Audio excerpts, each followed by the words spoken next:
2 दिवस झाले ना नुसतं खालीवर धावपळ चालू आहे आमचं. तर काहीतरी मिळवण्यासाठी ना मेहनतही घ्यावीच लागते आणि त्याचं कारण हे आहे.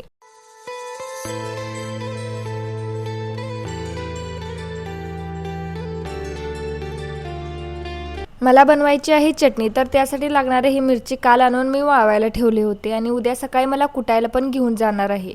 तर इकडं त्यासाठी लागणारं मोठं मीठ, धने आणि लसूण पण पाकळ्या करून वाळायला ठेवलं. कांद्याचे काप करून ते सुद्धा वाळून घेतले. त्याने ना कांदा लवकर भाजून होतं आणि तेल पण कमी लागतं. आणि त्याचे मिरचीचे देठं ना कालच काढून ठेवले होते. चुकून एक एक राहिले होते तर ते सुद्धा काढून घेतले. धने ना 3-4 तासात कडकडीत वाळले होते. त्यानंतर या मिरच्या बघा बरोबर वाळलेत फक्त 1 ते 1.5 दिवसात. मग सगळं पिशवीत भरून घेतलं. त्यानंतर हातपाय तेन धुवून खाली खेळण्यासाठी दियाला घेऊन गेले आणि या दोघांची ना खूप छान जमते. गाडी आरवची आहे पण जणू काही स्वतःचीच आहे अशी करते आमची दिया.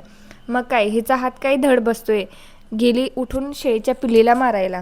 तिथनं येऊन मसाला रात्रीच भाजून ठेवायचं होतं तर त्यासाठी लागणारं खोबरं तेन कापून ठेवले आणि आलं आणि कोथिंबीर नव्हतं तर ते आणण्यासाठी बाजारात गेले. तेवढ्यात भंडारा होता तर त्याचे फटाके वाजू लागले मंदिरात आणि बाहेर गेलं की हिला आधी खायला काहीतरी घ्यावं लागतं. चला तर मग भेटू उद्याच्या व्लॉगमध्ये आणि सबस्क्राईब करायला विसरू नका. Bye bye.